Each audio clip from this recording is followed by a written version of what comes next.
Wuthering 2.4 feels like an apology. Let's see what's going on. Because to be honest, I don't even know what's coming in 2.4. I'm gonna be real. There's this strange phenomenon in live service games where you sort of kind of forget what normal looks like. Not because the genre is evolving too fast, but because it is usually regressing in slow motion. You get drip-fed rewards that feel like scrapes of WD-40 in the bottom of the barrel. You get events that is literally glorified login events. And after a while, just seeing a functioning UI feels like a luxury. So when something actually good happens, like genuinely, thoughtfully constructed content, it doesn't just stand out, it feels like a glitch in the matrix. Because you're not supposed to be rewarded for sticking around. You're supposed to be grateful they didn't pull the plug. You stingy, begging drama farmer. I mean, most of them do want you to believe that. How dare you criticize my multi-million-dollar company? Now imagine that happens in Wuthering Waves, a game that has basically been speedrunning the entire life cycle of a gacha title since launch. First, it kinda collapses, and then claws its way back. And now, somehow, it has dropped what might actually be the best patch ever. Not because of free polls, because it's only 10 polls. Not because of hype trailers or one broken unit either. What the fuck? Even though it is pretty hype, but because for the first time, everything There's no way it's gonna be that strong, right? feels like it's finally working. 2.4 isn't just a patch, it is like Kuro Games took a step back, looked at what they built and went, okay, now let's actually design a game. And what we got out of that might just be the real anniversary update. Because let's be honest, those mid rewards in 2.3 were not fooling anyone.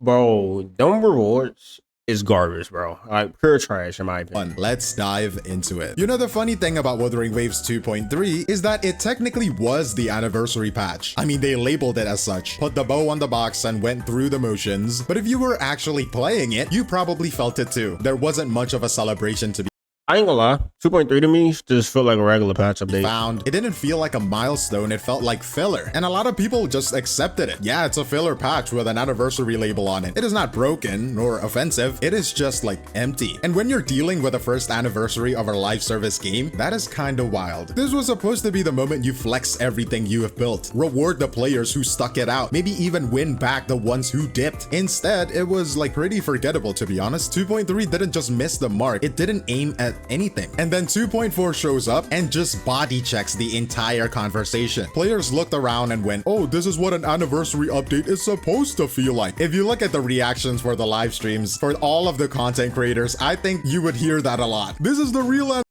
Who the heck is though? I only know like 2 people. Oh no, 3 people from on this. anniversary update or something like that. 2.4 doesn't say it's an anniversary patch, but it feels like one. Louder, riskier, more alive. It doesn't care about a label, it cares about impact. The patch has momentum, real momentum. It is not just content for the sake of content. You can feel the dev team stretching out, trying things out, playing with mechanical variety, introducing real permanent systems. It is not throwing out at the wall anymore, it is layering things together. And you can feel the shift. There is ambition here. The scope is bigger, but more importantly, it is smarter. It respects the player base's time and attention span. This isn't just new content to binge, it is a long-term structure to live in. Honestly, it is wild how fast the conversation changed. People went from, LMAO, this game is done, huh, wait for the EOS, to, oh my god, the devs are cooking, the devs listened! Back when 2.0 What? There's no way people would actually make it sound like that. dropped the Renacita update, right? That was when Wuthering Waves crawled out of the grave. That was CPR. But 2.4, this is like an evolution. It is not saving the game, it is building on a stable core with confidence. This is Wuthering Waves stepping into its own skin. And what they have managed to do here, it is impressive.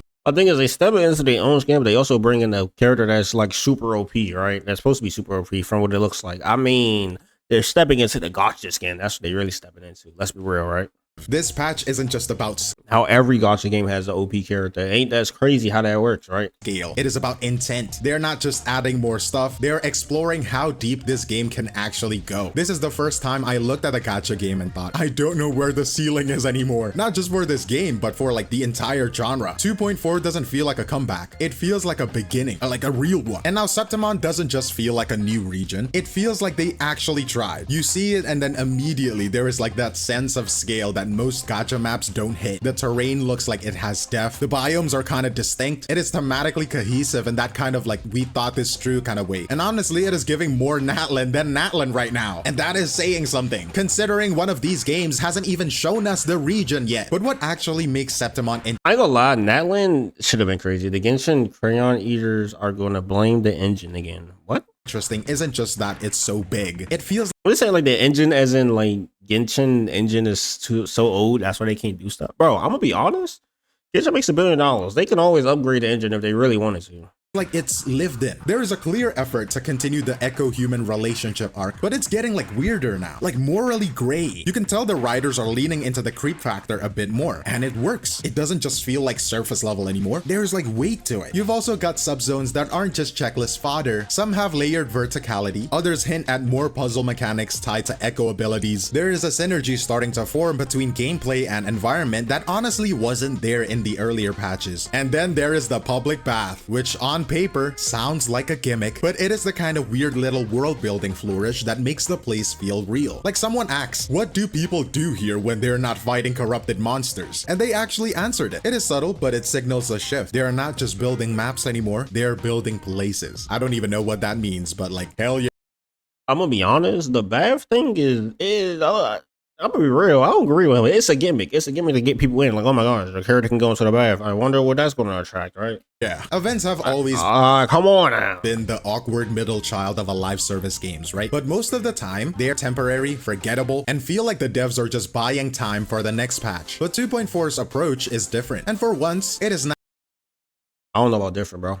not just rotating side content, it is an infrastructure. You've got new area capture mode with actual boss encounters baked into it. Not a gimmick boss either, a legitimate threat. And because it is permanent, it finally feels like we're stacking systems instead of resetting every few weeks. And then there is a challenge content, a 3v1 boss fight. Twin bosses with all of the training wheels taken off. This is the kind of stuff veteran players have been asking for since launch. It is not artificially hard. It is not like a Yeah, I'm gonna be honest. They can keep that. I don't play that game to try to show, oh, I'm just the best ever, right? Like, nah, bro, I could care less. HP inflation. It is just tuned for players who understand the game now. You're not being punished, you are being tested. Virtual Crisis V2 is still a work So it's for hardcore players. I don't know why he's trying to lie and say that.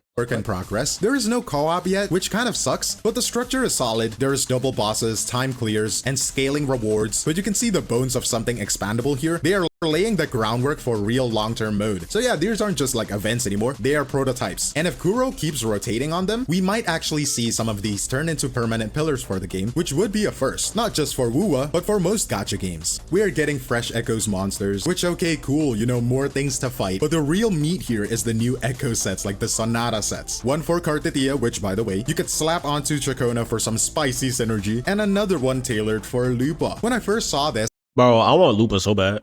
I'll be honest, my gut reaction was, oh great, another grind. Time to farm Echoes again, oh nice. But then I actually thought about it, and it isn't. I'm gonna be real. I don't even farm Echoes. I just do what I do. I'm gonna be honest. Like I got tired of that. Like the Pokemon aesthetic was fun when it first came out. Now I just don't care. I could care less, to be honest. Just a mindless slog. This is launching alongside the new region expansion, and that changes. Especially the way they made it, where it's like, oh, it's not like it's every time, right? When, you know, there's something like his gear where you got to get, it's like, oh, it was like every other time when it first came out, right?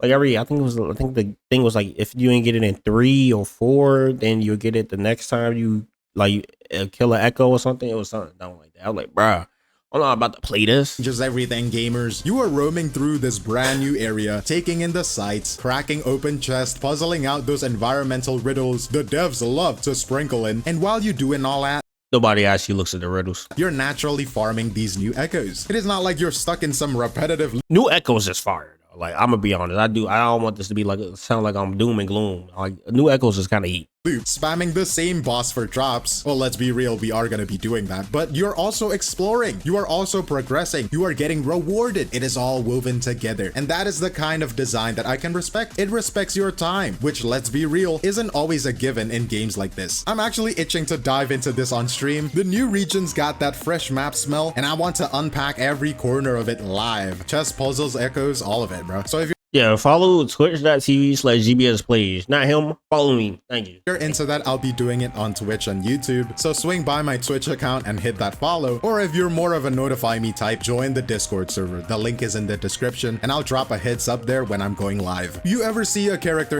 Yeah, so guys, follow me, all the other stuff, GBS Playz, obviously. And also, the description has my Discord link. In the trip marketing and just go, That was basically Cartatia and Lupa. The designs were fine, you know, clean, safe. Nothing about the promos really screamed must pull. But then they dropped. And yeah, then completely different story. Cartatia's animation have this like impact. Like it's like boom, you know, like 5 big booms from Mr. Pokey. And then Lupa, the mid-air attacks make her feel like a human blender. And it doesn't just look cool, it feels I ain't gonna lie, Lupa reminds me of the one with the sword, the red one. just look cool, it feels good. Like there is an actual tactile rhythm to her kit that rewards timing, not just button mashing, even though you're probably gonna be button mashing. It is one of those things where gameplay carries the appeal harder than the marketing ever could. And it says a lot about Kuro's animation team. They're not just animating flashy effects, they're building personalities through combat. And that fleur-de-lis transformation sequence, you can tell someone on the dev team is an animator first and gacha dev second. And this keeps happening. Characters you're on the fence about end up winning you over, not through their lore or splash art, but through how they move, how they play, how they present themselves in game. Wuthering Waves might not have the best gacha economy, it might not have the most hype marketing, but it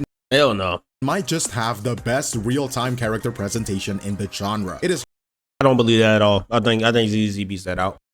hard to go back into stiff animations and canned combat after this. But here's where things get a little weird. The patch introduced premium skins. Pretty nice too, in my opinion. But here is the problem. There is no reruns. That's because there was reruns before. I'm not even positive those are the same characters that they just reran. So they're not gonna rerun them again, right? That makes it so, oh wow, I gotta hurry up and get this so I can get the skin. Oh wow, money. It's good marketing though. Good marketing to get people to spend now and just spend after. If you don't already own the character, the skin means nothing. It is like putting a car commercial in front of someone who doesn't have a driver's license. And that is not just an oversight, that is actively frustrating. These skins are time limited, discounted, but there is zero way to get the character if you missed them before. No banner overlap, no rerun schedule, no roadmap hinting that they are coming soon. It just feels like backwards. If this is a communication delay, fine, just say something, you know? But if the plan really was to I don't think so. I think it was the plan. Sell the characters on the reruns on the anniversary. After they go away, sell skins so people can be like, oh dang, I should have pulled for these characters. Or oh my gosh, I gotta pull for these characters before the anniversary event go away. So that way I can get these characters and then get the thing. sell cosmetics for characters people can't even access. That is a rare tone-deaf move from a team that usually feels pretty in sync with its audience, especially in a patch that is otherwise firing on all cylinders. It sticks out more, like one little piece of the puzzle that is either forgotten or rushed out the door. Whatever the See, he thinking of it like they didn't mean to do this, bro. They definitely meant to do that. reason, right? They've got a limited window to fix before the goodwill they built starts leaking. And then we're also getting 2 main story acts staggered across the patch. That sounds promising on paper, but the real question is, are they actually dense or just long? This is where I think Wuthering Waves really has something to prove. 2.0 set a solid precedent. Rina Sita wasn't just a flashy comeback story, it was paced like an actual narrative arc. It didn't waste your time, it had momentum. I gotta play this on stream because I ain't played it yet. I'm gonna be honest.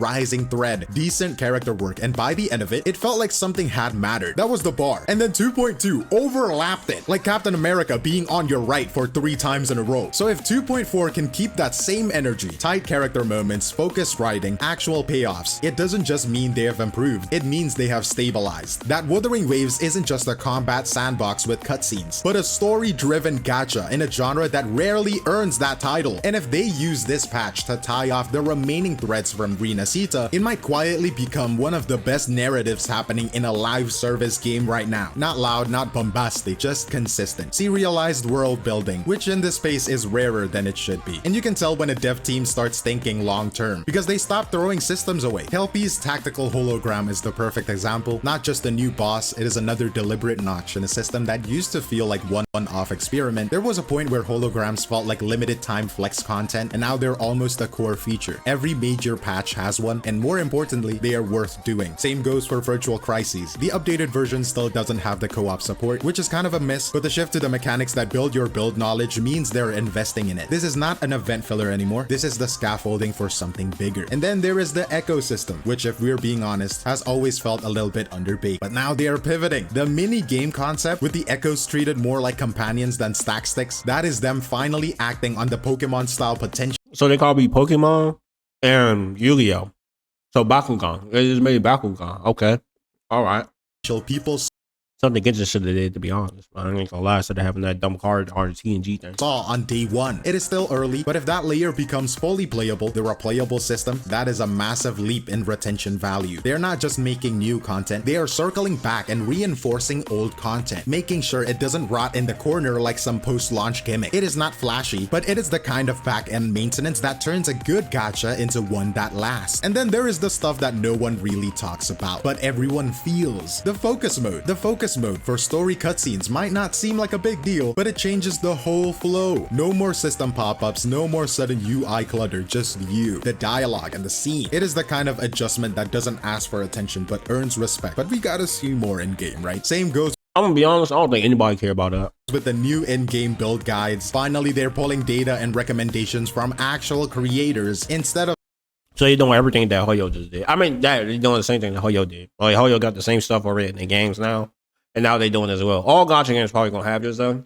I mean, it's a good thing because it's like, bro, if y'all ain't gonna give us how to build it, y'all could just, do the, guide thing. Of slapping together a generic "this weapon is fine," it is a small nod, but a smart one. It gives new players direction without watering down the freedom to experiment, and it quietly bridges the gap between the game and the community, which is rare. And yeah, stuff like improved water physics, dynamic filters, better lighting in certain areas, it is not headline material. You're not going to sell a banner on water reflections, but that is exactly what makes it important. These are the invisible wins, the quality of life upgrades that stack up over time, until one day you realize that the game just feels better and you don't even notice why. So yeah, Wuthering Waves 2.4 isn't just a good patch, it is a proof of concept. This is the version of the game we hoped for when 2.3 dropped. It is not perfect, but it shows that Kuro Games is finally aligning their ambition with execution, that they are learning to build systems, not just seasonal distractions, that they are serious about making something sustainable, not just splashy. You look at how exploration works there, how the character kits are presented, how even the events are structured, and for the first time, it all feels like a part of the same design language. Like the devs finally stopped reacting and started directing. If they can keep this pace up, and that is still an if, right? Wuthering Waves might become one of the few gacha games that actually matures with its audience instead of burning out trying to please everyone. But that is all from me, Glaive Keo, and I will see you in the next one. Cheers.